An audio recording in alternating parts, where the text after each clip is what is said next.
The following show contains a fictional narrative that includes themes, events, and language that some may find distressing. Discretion is advised.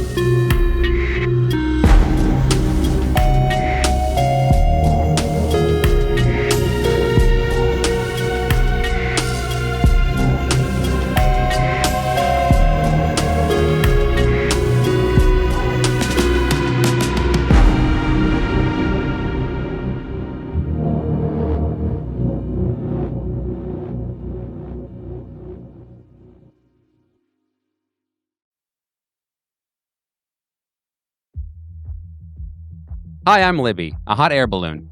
Good to have you all here for This Line Isn't Secure. Today we're going to be having a fantastic session following up the long-awaited next episode of our characters coming back together, joyous reunion.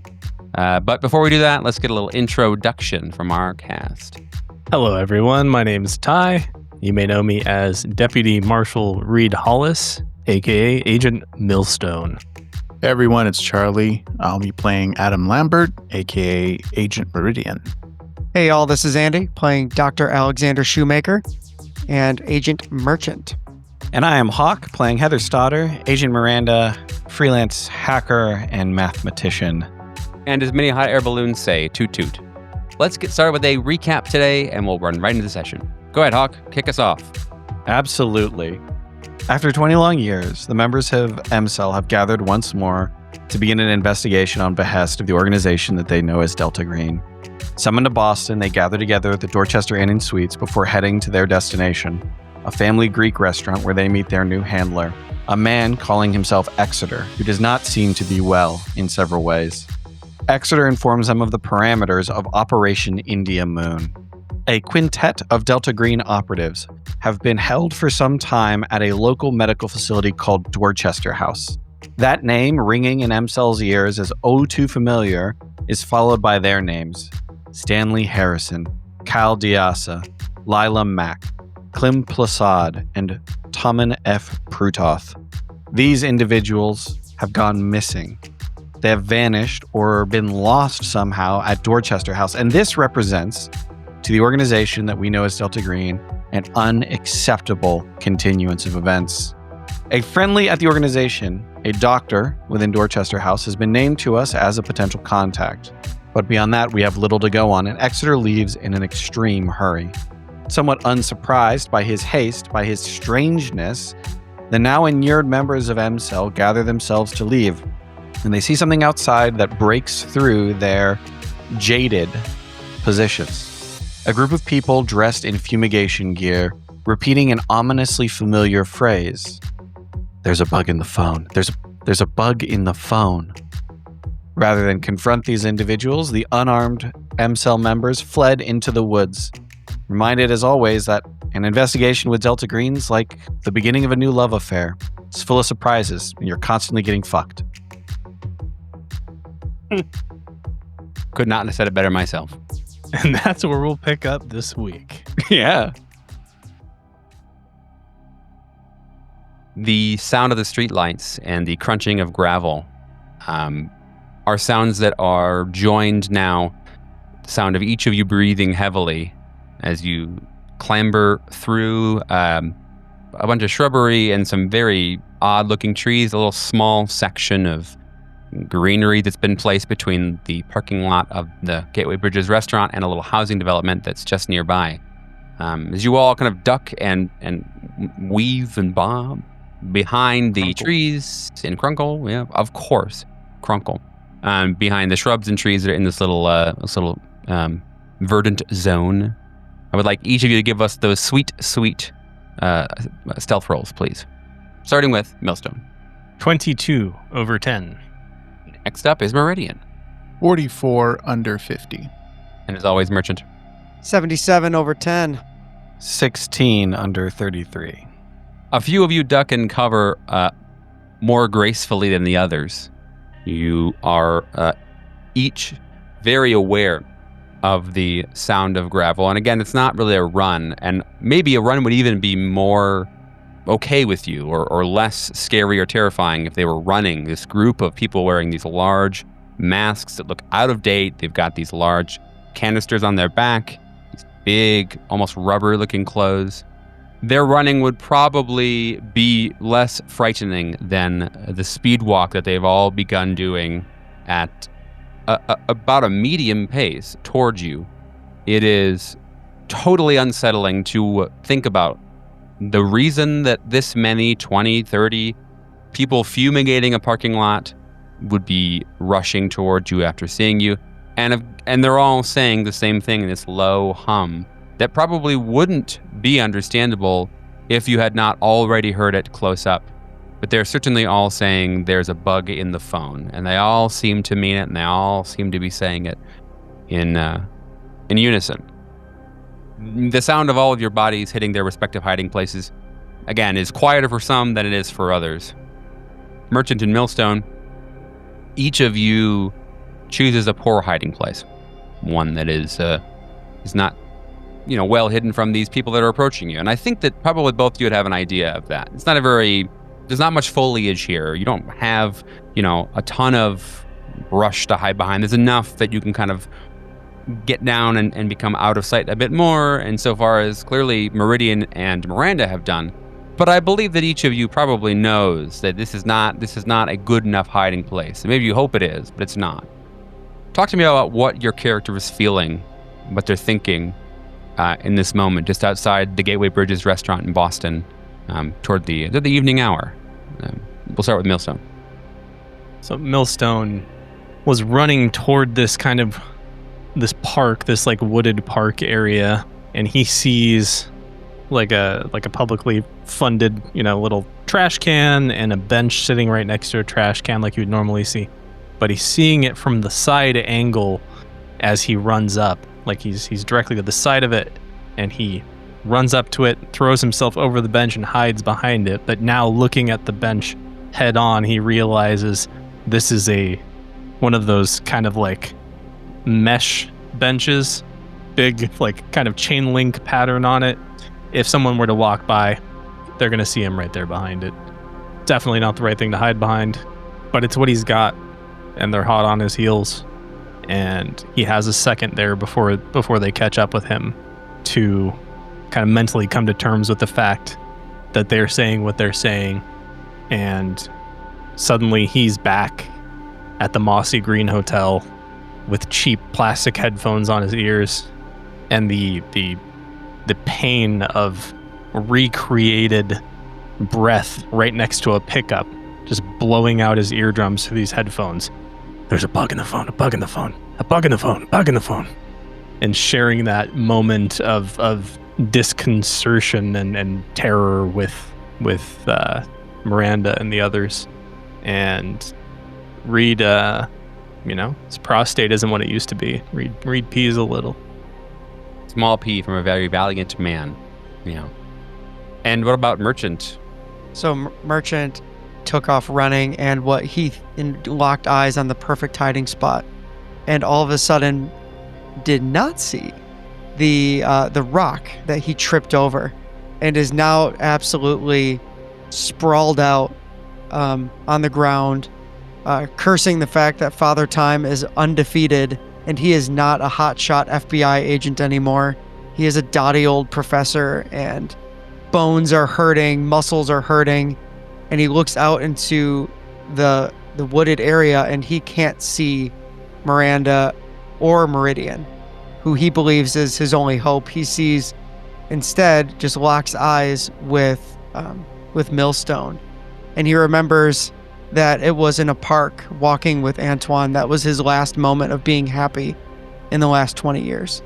And it was on a park trail where he said, promise you'll wait for me. And he didn't wait. And now, having missed the cue with Antoine, having missed the cue for his hiding spot, this is it. This is the moment he was waiting for. But he thought there was supposed to be something more. And so, confused, dazed, and with all sorts of aches, he's waiting for the inevitable. All right.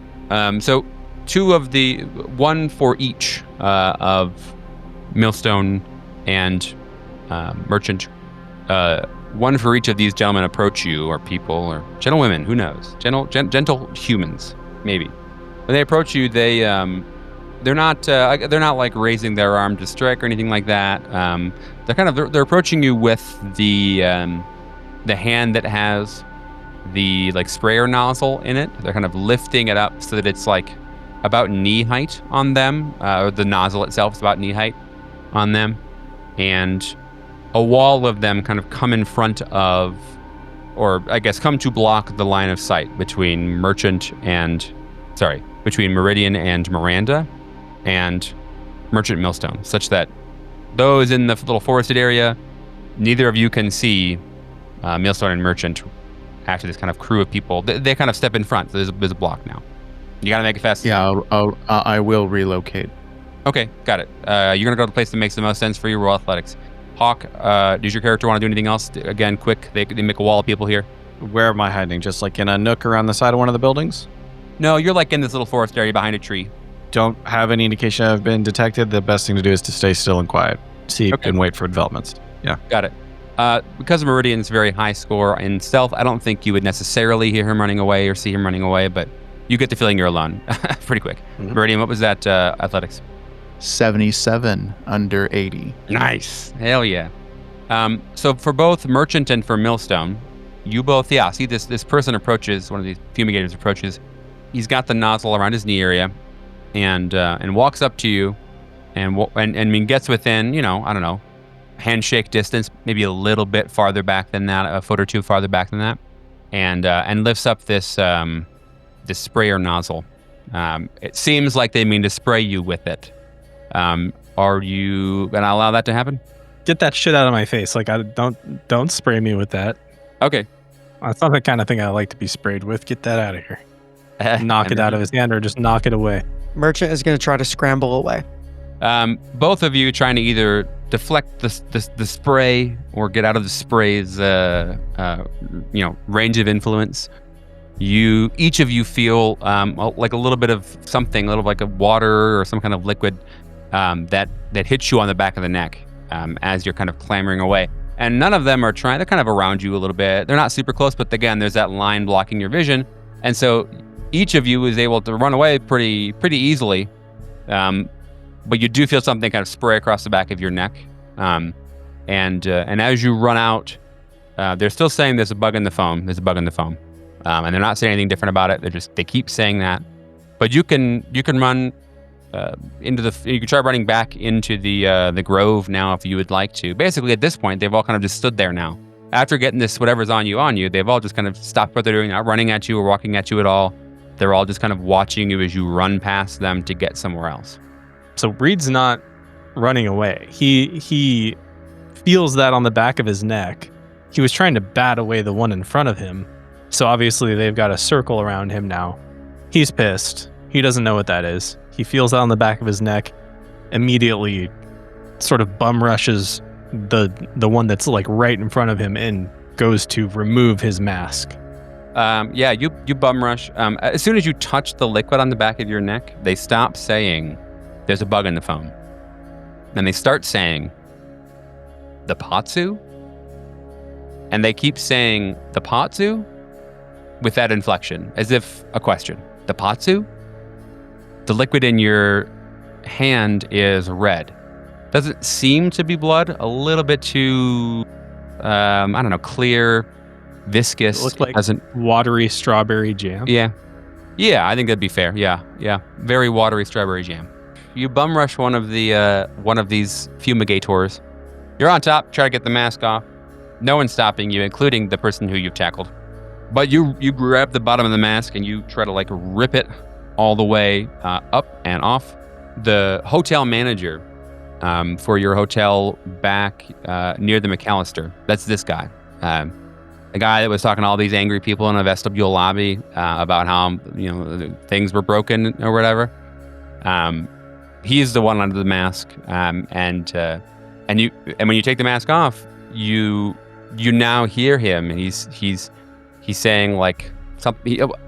I don't know why. I'm not sure why there was wadded up paper in the trash can, lady. He's just shouting at you. I don't know. I don't eat fucking paper. And he's just, I don't eat paper. He's just shouting at you from the ground. I don't know why. It almost seems like he's shouting at somebody like through you. Like he's just shouting at somebody behind. He's shouting through me. Yeah. But he just keeps eyes carrying are on. just like not focused on me. Yeah. They're kind of like unfocused beyond me. Yeah. You didn't see a black guy in a red robe, lady. We don't let black guys in with red robes after hours in people's hotel rooms. Shouting. Oh. And it's not a race thing, lady. I punch him. Nice. Yeah, you do. You see some of his teeth. You get free tooth knockout. Tonight's Libby's free tooth knockout event. You get three free teeth get knocked out and hit the stone, totally unaffected. What the hell? I'm not gonna lower your rate, lady. You want to hit him again? No, Reed pushes himself off of him. Okay. And he's gonna go for whatever is the closest one and get that mask off too. Yeah, you ripped that one off. You saw somebody walking their dog when you back at the McAllister, where you like went back to your home to kind of have a night of sleep.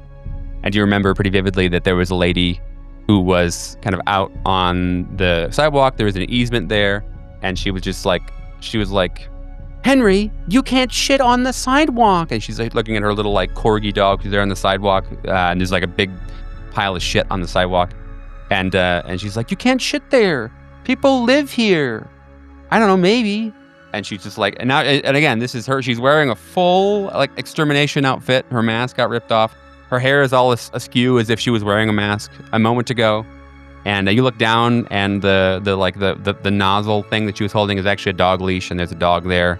Reed is grabbing one of the fumigation kits, the fumigation kit off of her back, and he is going to scan the area for one of his colleagues and get the fuck away.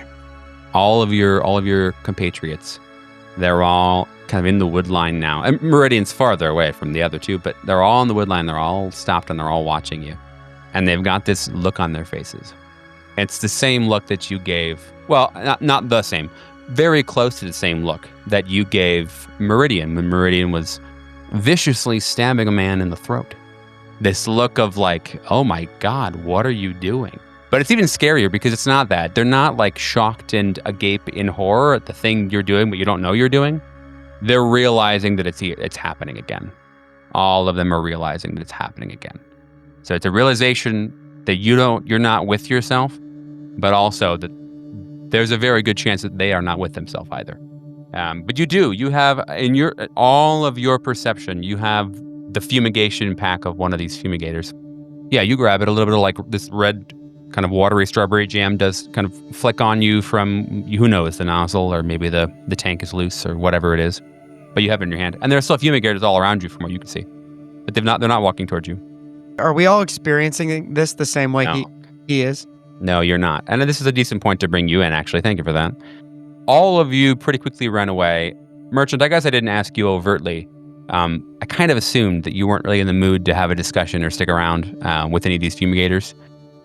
Is that accurate? Or would you have said something to them or tried to like interact in some way? No, Merchant is not in the mood to talk. He's scrambling, maybe not as far, especially when he sees that Millstone is attacking them. That's going to stop him in his tracks. He just wanted to get out of the range, and he's, grabbing the back of his neck too, but he just wanted to get out of the range of the sprayer. So he's probably, maybe half the distance between what they're experiencing and the tree line. Gotcha. Yeah, you also, as soon as you touch that liquid, you hear the patsu. When you get a little ways away and you feel the back of your neck, you also hear that, as I mentioned. But as soon as you kind of start to get up and work on righting yourself, you stop hearing that, and you start hearing the sound of just like kind of wild cursing, and I will say that from almost the moment that you began running, Meridian, and Miranda, you maybe looked around or back behind the tree for a moment. When you look back, you see that Millstone has what appears to be Okay, it appears to be it's a backpack. I promise you, that's not what it appears to be. It is a backpack. He is grabbing this person's backpack. It seems like they were just maybe somebody walking to work.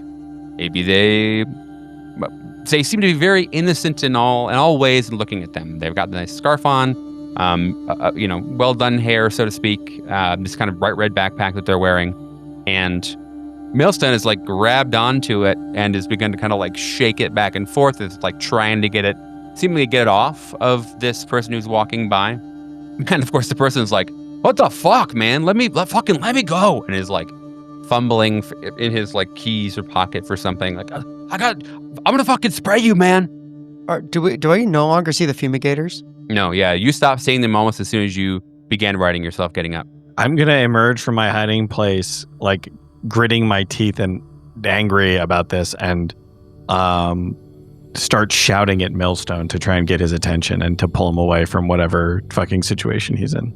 So, Mill! Hey, Mill! And I start waving my arms trying to get his attention and pull him away from whatever he's doing with this person. Yeah, and Millstone, for you, you're definitely experiencing. Everybody roll sand for me. This is a whole group of fumigators have just disappeared from your view, and now poor Millstone is what seems to be trapped in some kind of a fugue. We'll start as always with Millstone. That is a 32 under 55. 53 under 67. 92 over 53. 1. Woof. What does Merchant want to see? Does Merchant want to see more fumigators? Or does Merchant want to see Millstone interacting with a real human, with a fumigator?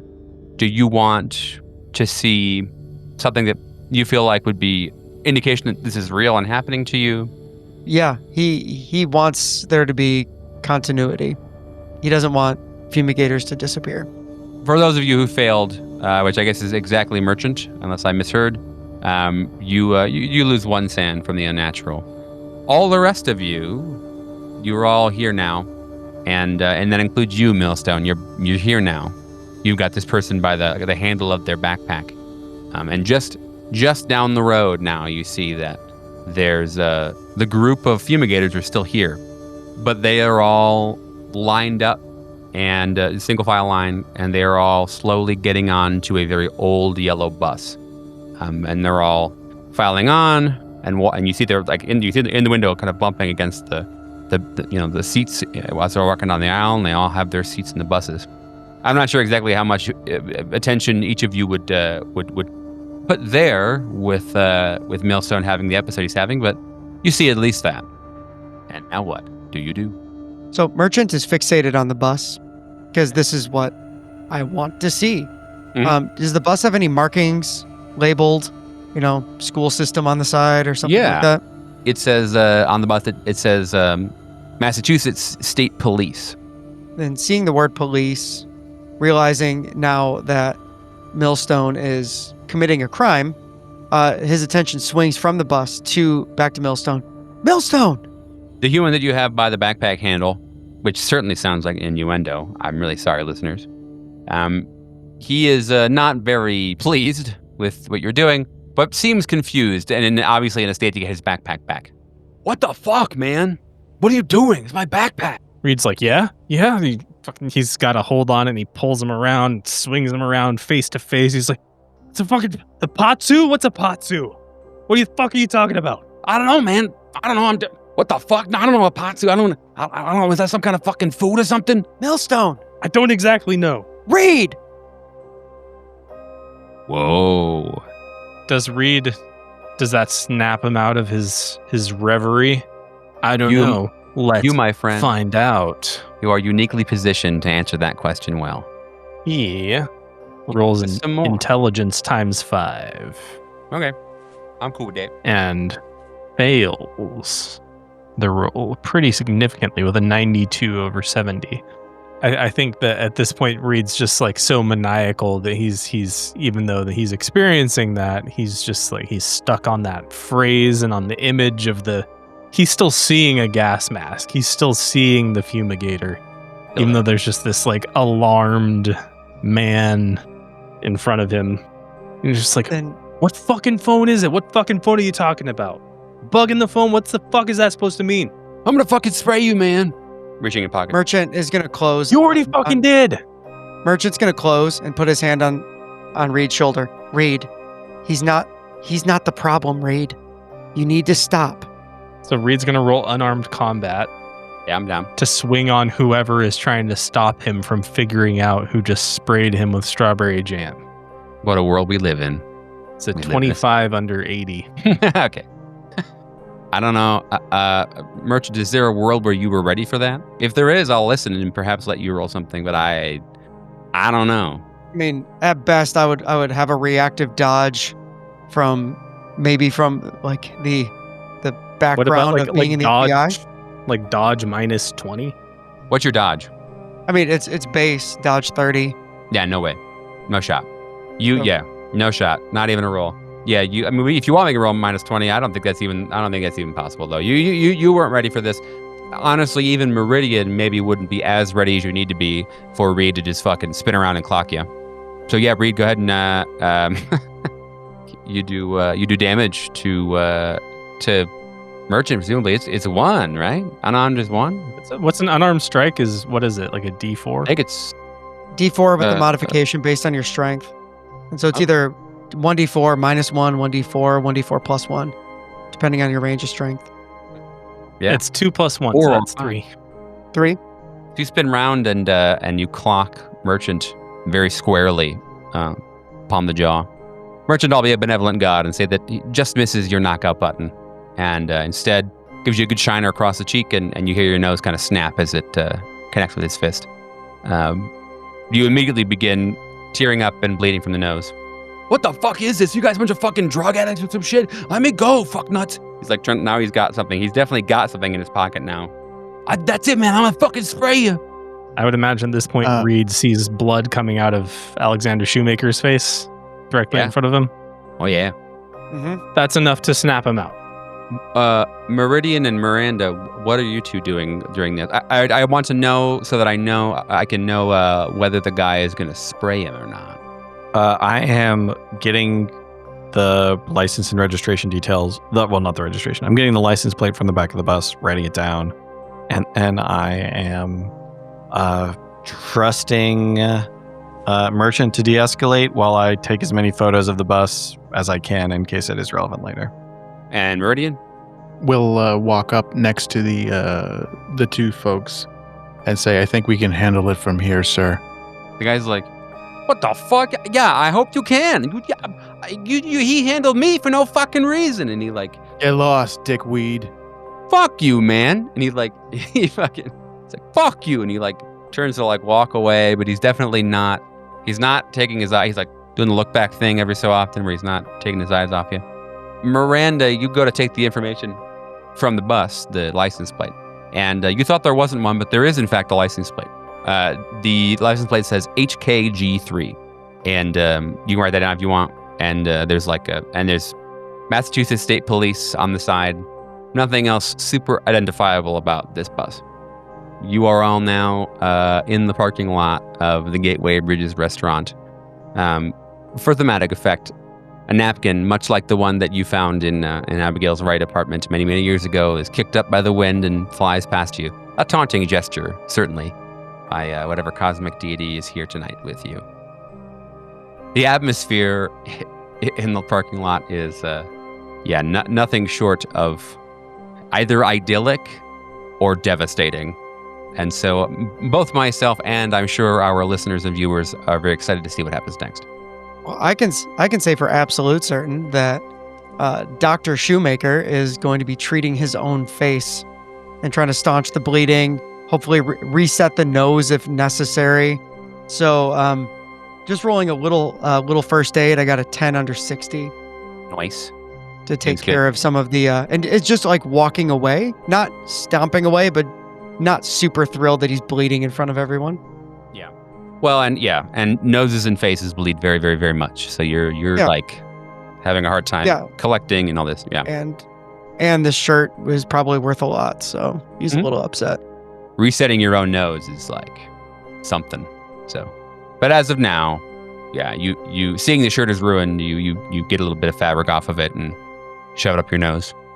Helps staunch the flow. Actually, as you do that, you do notice that some of the fabric kind of skids by your mouth. You're not really being very, very delicate. You're just shoving things into your nose. And you think that some of the liquid that got on you from the fumigators actually may have gotten in your mouth. That or your blood has begun to taste kind of like sweet beer. So Chalk that information away for later. my blood is sweet beer. Does it change my perception of anything? Change? Do I feel different? Do I? No. Sweet. One problem at a time. Beer. The same sound that you heard, not even 5 or 10 minutes ago. The sound of the humming lights and now I guess kind of the din of the restaurant interior. The sound of the city nearby, Boston. All of these sounds now are buttressed by feelings that you were not feeling 5-10 minutes ago. Boy, oh boy, you have a lot of feelings.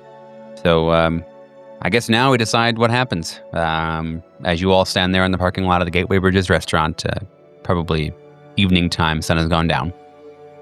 Meridian will get closer to Reed and say, "Are you good? Are we good?" Reed's breathing kind of heavily, but he's getting himself together. He says, "Yeah, I'm good." And he kind of looks up, embarrassed, out of the corner of his eye, and sort of scans the area for Merchant. Stepped a little bit away and is tending to a pretty heavily bleeding nose. It's okay. Merchant's a big boy. He's a frail boy, but he's a big boy. He'll make it. I'm fine, Meridian. It's a bloody nose. It always looks worse than it is. Hit points are like half gone. He's like, "I'm fine." Flesh wound. It's like Quarter. a Quarter. face. Quarter gone. No, as I he did first hears- aid, so I get some back. Don't worry about it. We did. As Meridian hears the words of affirmation from confirmation that he's okay, he will bury the bayonet knife back into his shirt. Into Merchant. Yes. Cannot be trusted. You okay now? And we'll pick up there next week. This is in fact this is my last episode. It was great to be with y'all. You bury it into its resting place, yes? Which is typically within your boot. Usually, but this time it's in my my sleeve. You got to stop doing that, man. You just keep leaving the... Okay. In his sleep. It's popping out everywhere, bro. All right. That's Fucking good. Swiss Army knife. So you all right. You holstered your weaponry. Is someone getting us a ride back to the hotel, or do I need to do that? Like, I don't know if I got blood on my phone. Can someone just handle this? Roll a phone blood check. No, your phone's fine. Miranda pipes up. Yeah, I got it. She is on the phone with somebody actually when she says that. She pulls her cell phone away and says, yeah, I got it. Give me a minute. She goes back to her phone. She's called a friend to ask for a favor to see if they will run the plate from the bus for her. Someone she has contracted with and occasionally worked with at the NSA. Okay. Yeah, do a little bureaucracy. We'll cut over there in a moment to your phone call, just briefly. But for now, roll bureaucracy, please. 38 under 40. Yeah. Okay. The sound of Miranda's conversation from a little ways away is helping the silence not feel as ruthless as it currently does. You hear what could only be described as friendly chirps back. At least forth, probably back. You can't hear that aside of that phone call. And I would. Yeah, Chase, I owe you one. I really appreciate it. Yeah, your friend was able to pull the license plate, and in fact, one does not exist for the Massachusetts State Police. However, there is only one bus that has ever been purchased by the Massachusetts State Police. The Corrections Department has many, but that's not what this is. Mm-hmm. The police department bus. the bus was utilized for a short amount of time to ferry people back and forth from certain events in the community. There was a kind of community policing effort that began. And so the bus was utilized kind of cops would be on the bus and they'd pick up kids, they'd pick up, people who were into archery, people who were swimming, and they would take them out in the community. It was a big PR thing, and they would do the activity with the people on the bus. And so that's the only record of any bus that's ever been purchased by the Massachusetts State Police. The human that, the vehicle is titled to the State Police, but the second owner on the second owner line, there is a human's name. The human's name is Emmeline Skehan. Last name is Skehan. Emmeline Skehan. It says detective or DTC or whatever the abbreviation is in front of that as well. All right, Chase, you're amazing as always. Let me know the next time you're around New York and I'll take you out. You have a good one. She hangs up and calls a yellow cab company rather than Uber. She walks over to the group of guys and goes, well, good news or bad news? Mel, you know cops. You let me know if it's good or bad. The bus is registered to the police, some kind of community policing tool. We have a detective's name on there as well. We could follow up on that if you are staring right through me, Mel. Great. Yeah, great. No, thank you for looking into that. I'm really glad that, that we've got a little fucking piece of information now. Sure. You ever do acid, Mel? Or shrooms or heavy amounts of anything, really? You got blackout drunk a lot, right? I appreciate you calling that out. Yeah, thanks. Sorry, man. I thought we were kind of past that point. How did you ground yourself when you were really drunk? When the room started getting wobbly or spun or whatever it was for you? What works, man? What grounded you? Give me something here, we are in a fucked up situation and smoking? Here. She takes a packet of American Spirit Greens from her pocket, offers it across to Mel. Have a cigarette. I'm not going to say shit to you. We got a car coming. Burn as many down as you need. Reed just takes one. It's know how people smoke these fucking things. Yeah, me neither. Merch, how's your nose? I think I'll be okay. Might need someone to help reset my nose. Hey, on the plus side, Millstone, you still got quite a punch. Yeah, I'm sorry, man. 20 years ago, I might have been pretty upset about this, but this stuff messes with us. I'm fine. I'm a doctor after all. You ever do field medicine, Mary? You know a little bit about something? I'm shit for anything medical, so you know your way around. I can walk you through it. Okay. It just really hurts. Yeah, I gotcha. Never too old to learn, I guess. Okay, we've got these fumigators back around. We've got a car coming. I know your guys' mind isn't on the operation, but that makes a little bit of sense, so I'm going to just focus on that. I think we should go in on background for our missing investigators. Take a day to dig up whatever we can about them outside of Dorchester House before we even show up at the facility. I want to go in armed. I don't want to be surprised when we learn that one of them ate kittens or whatever. Let's know what we can know before we get there. You think they're going to have records of what they were really like? I think that anyone they put in a medical facility, they have to create a robust false identity for or use their real identity. So we're going to see whatever the hell they put together so we don't get caught unawares. If nothing else, we need a good cover. And if we're lucky, these poor people were put in under their real names and we will get some actual detail about them. Failing that, we'll at least know how deep the cover goes, because I'm pretty sure I can dig through whatever false ID they've put together in this day and age. So you're planning on hacking the medical database of the institution before we go visit it? That'd be my preference, but I'm going to start with, just a background check. Nothing intrusive. Get what we can about their actual IDs, identify if there are transfer records from other medical establishments, identify the weak point in the chain, and check there. See what we can get. There's we go into a lot of these situations unarmed, sort of mentally. I want to change that this time if we can. Fair enough. You're Before we get too far ahead of ourselves, Millstone, what did you see? I mean, we saw you attacking just a bystander who was going somewhere. been- What did you see? Like 2 minutes, and Millstone is 1/8 through his American spirit. He just stubs it out, and he's like, "Look, I don't want to get into that right now. Can we just get back to the hotel? Cool. I need to take a shower or something, and then we can talk about it." almost on cue. Sounds good. The cab pulls up. Large van, as requested, that we are not all smushed into Crown Vic. You each get in, close the sliding door, and buckle up. And you begin to make your way to the hotel. It's not far from here. I think you booked something that's pretty close, maybe 10, 15 minutes worth of drive to get there.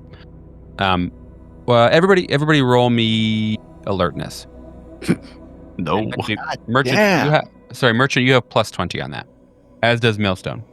Rolling Plus 20. in rocks, bro. Good, Yeah. because I need it. Nice. I do not. So with a plus 20, that's a 72 under 90. 37 under 83. Nice. 77 under 80. Crazy today. Just no. It's just a no. It's like 92. I don't know what you want from me. Something under Oh, my alertness, a 40? Yeah, I'll next time I'll keep something that in under mind. 40. Yeah. Hey, heard. And, For and not next roll a time. 92. Yeah, I'm locked in now. I got it. Miranda, you we'll take some Libby liberties here. Say maybe you're on your computer, or you have a PDA that you brought with you, very powerful. But the three of the other folks in the car, well, to you, Miranda, they all look to be maybe having a discussion with the driver. Looks all very nonchalant and sweet and kind and nice. And so you kind of just stick your head deep within the sand of technology. The other three of you get into the car. You almost immediately, all of you notice almost immediately that there's an elderly man driving the taxi. He's got a very cute little taxi hat on, like a little flattened, dirty white taxi hat, and a taxi cap, perhaps even. Smells vaguely of prunes and maybe something that somebody called cologne many, many moons ago. Very, very nice, calm, relaxing concerto, lilting across the car, in the air in the car while you're all in there. Seems like this is the night manager from the McAllister. He doesn't say anything to you. He just kind of looks at you and tips his cap. And he's got a little sign that's kind of hanging on the headrest behind his seat, such that you could all view it, and he taps on it behind his seat, taps on it, and the card says it's got this little slider on it, and the one that says driver, and then one that says passengers, and there's a little scale, a sliding scale. One side says silence, and the other side says discussion. And he reaches back and he he purposely moves the slider on his bar all the way to the discussion side. And then he just begins driving. Doesn't seem, the worst part I think for me would be in the situation for Libby, nothing about this seems creepy. In fact, most of this seems comforting. The concerto is also helpful. You don't feel like this is a weird event that you're having in some liminal space between here and now. You feel like this is maybe a pep talk. Who knows? But he drives in silence unless and until he hears or sees somebody move the slider on the card behind his seat. Merchant will take it over to discussion. He turns down the concerto by 5 notches, but keeps driving. How are you doing tonight? Surely better than you. I'm very sorry. Not the first time I've been punched in the face. You get out much? I think that we shouldn't waste time talking about what the word out means in this context, so sure. Yes, I get out. For me, it's been a long time. Something tells me that will change, but you know how it is. I don't want to confuse any of you. I just well, the director, superintendent. Right. I think he noticed you're a little bit sad in the wings. Yeah, so we're back on stage. Any direction for us? Garibaldi, he always used to say, or will say, it must be so. He finds comfort in that. Because I remember him saying that a lot. Yes. Yes, I forgot you had that moment with him. Yes, he had to take solace in the fact that it all just was, and that he only had as much power as one of the boards the stage was made of. So, how did I do Where? with my project? Oh, I'm not supposed to tell you. I think that whenever you, meet the understudy or become the understudy, that stage direction isn't clear. I think that would be good. But look, I don't want to spend time talking about things that don't make any sense. This scene is always hard to watch, and so I usually try to break character for a bit. Can I provide you something that would be helpful? I'll try, really I will. How are you at resetting noses? Oh, very good, very good. Broke quite a few as a boy. My family was often very lightheaded or airy, not around, so I tended to have to set it myself when I broke it. So I'd be happy to set it for you when we get to where you're going if you'd like. That sounds good. What you're doing is good. I think that you should definitely go to the Dorchester and do what you can.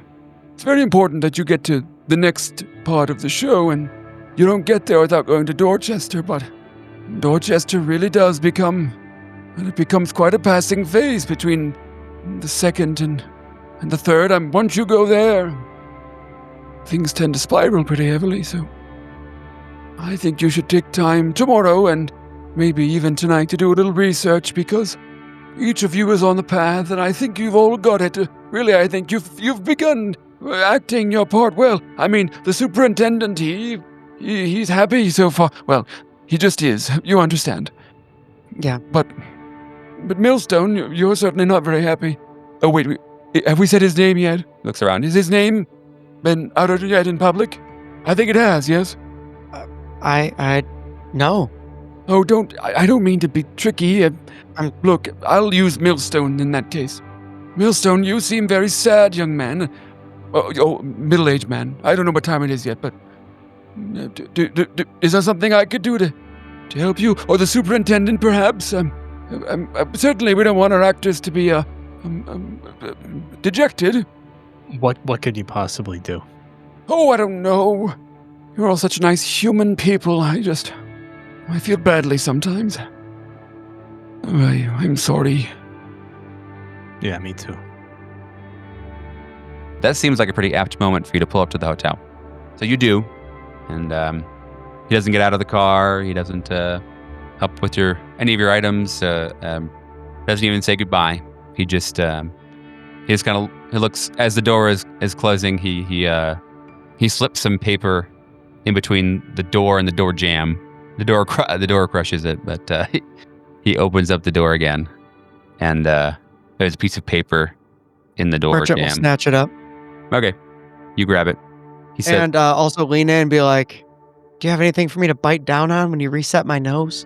He says, he looks around. Oh, yes. He reaches down. He pulls out a very large and well-loved dog toy.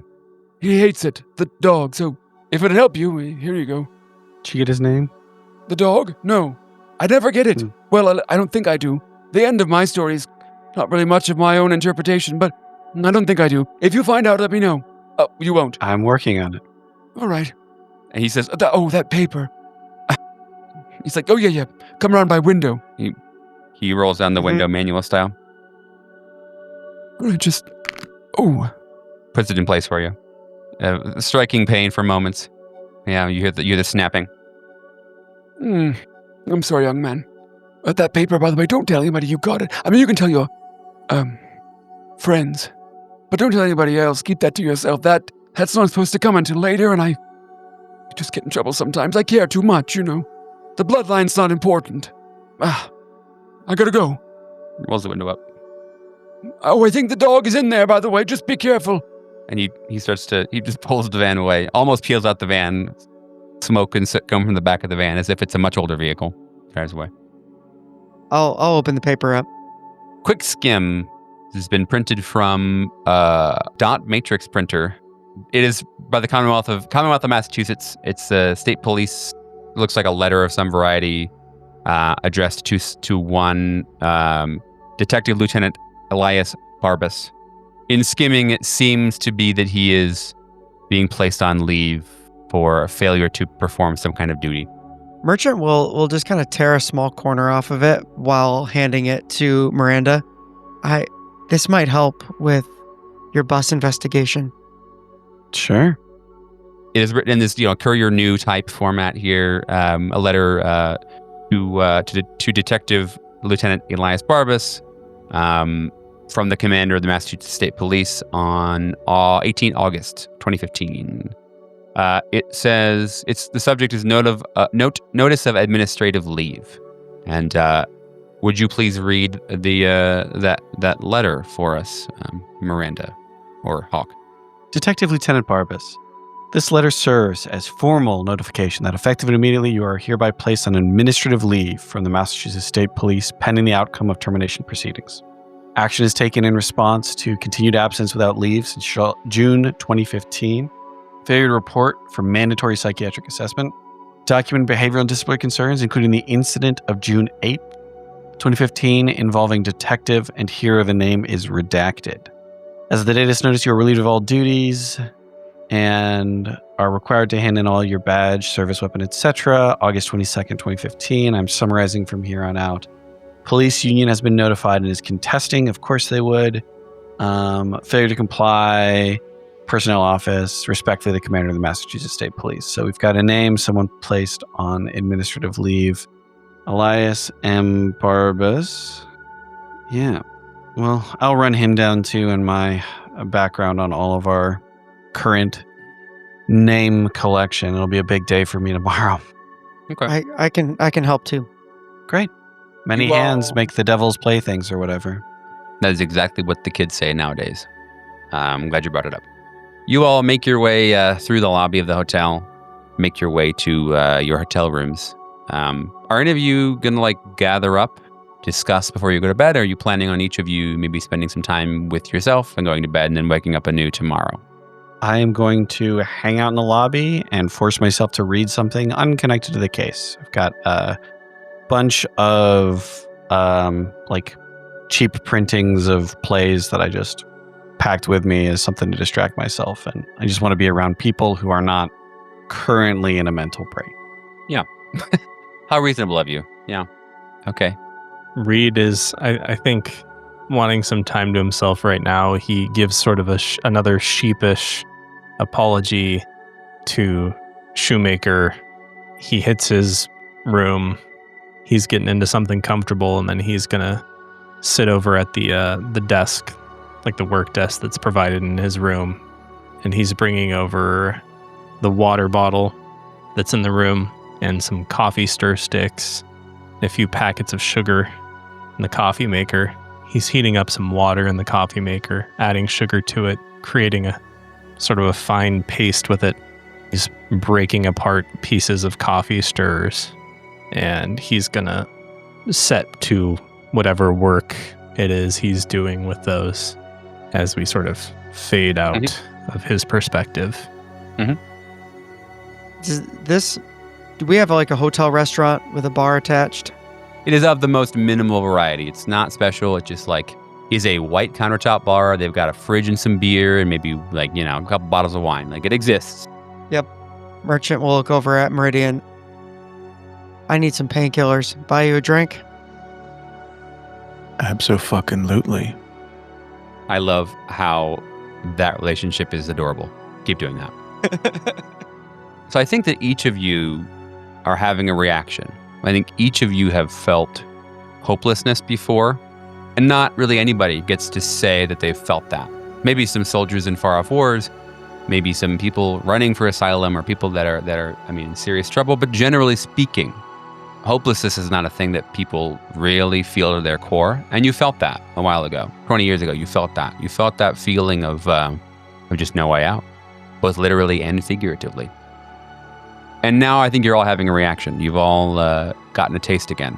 All of you have that feeling that you had before of not knowing for sure if it was real or wasn't real, or where you were or you weren't. You thought that died and burned to a crisp with the old McAllister building. So now, shocked by the realization that in fact you may have never left, I imagine all of you, and I think you all have told me just now, I think all of you have retreated. All of you have gone within the Mind Palace as far as you can manage and have begun to reel and accept the fact that you have no control and this sucks yet again.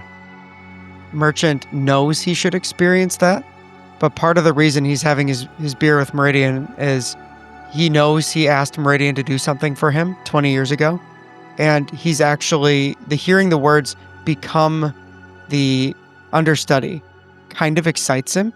It feels vindicating and disgusted. Like he knows he shouldn't feel that way, but there's this part of him that wonders if he's wasted the last 20 years of his life, and now he knows he might not have. And so he's feels the hopelessness, but he's also trying kind of to anchor with Meridian, who he's been through some stuff with, to not give in to that impulse to make this the real life and be excited for it. Yeah, I mean, if we certainly have a moment. I think it would be neat to assume that maybe each of you order a drink or a glass of wine or something. And you get, one of the bellhop to the front desk staff that doesn't really want to work the bar or work the bar at all. They grab you some things and they don't even check your IDs. They just like give you.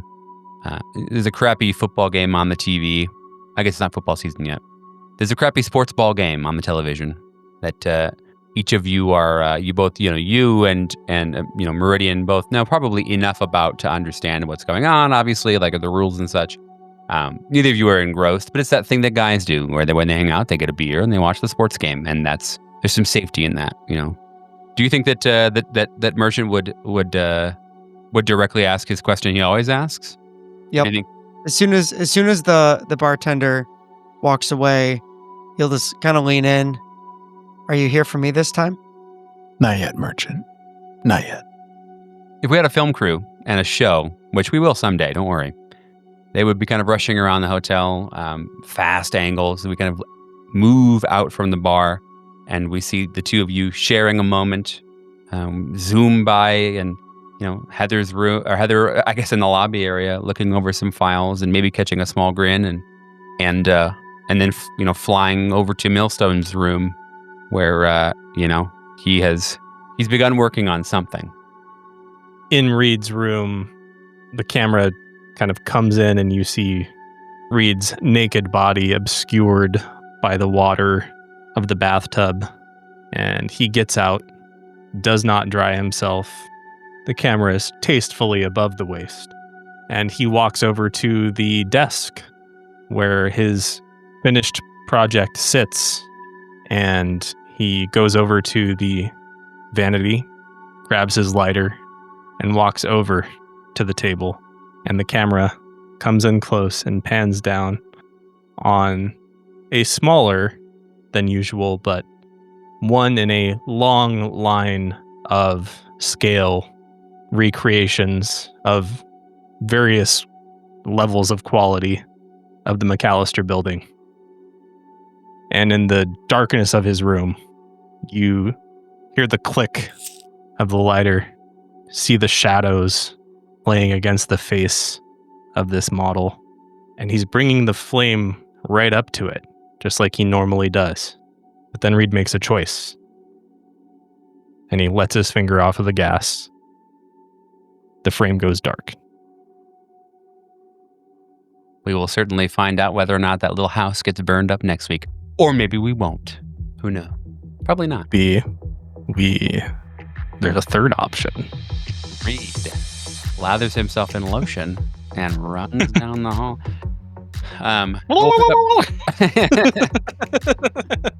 Yeah, then we'll pick up next week to just like the sound of the fire alarms going off in the building, everyone getting drenched, it'll be good. Yeah. Was that a sound effect? That was burst in, Reed's cranking it to 100. The fire people now have fumigation things. Oh my god, put down the house! No, it's good that the characters with the lowest SAN are doing like wild things. Yeah. That- Yeah, right, exactly. It always gets me when I'm playing or watching and like folks have sanity that's less than like 30 and they're still like trying to make rational choices. I like this. This is good. I'm Libby. I would never affirm or be involved in any crimes, including hot air balloons. And so, we are so happy you came and hung out with us tonight. What a fantastic episode. We're so excited to see how we pick up next week. And yeah, don't forget, save a balloon. Peace and love, y'all. Boy. See ya. Toot. Bye. Did you say bye, Hog? Oh, okay. Who's Goodbye Hog? forever. This one comes out from my heart to all y'all. Before we sign off, I want to take a moment to talk about something very close to my heart. This podcast is about exploring darkness and fear, but in real life, those feelings can be overwhelming. I want to remind you that if you're feeling lost, lonely, or struggling, you don't have to face it alone. There are people who care about you and want to help. If you're in the US, you can call or text 988, the Suicide and Crisis Lifeline, for free, confidential support 24/7. Wherever you are, there are resources and there is hope. You matter and your story matters.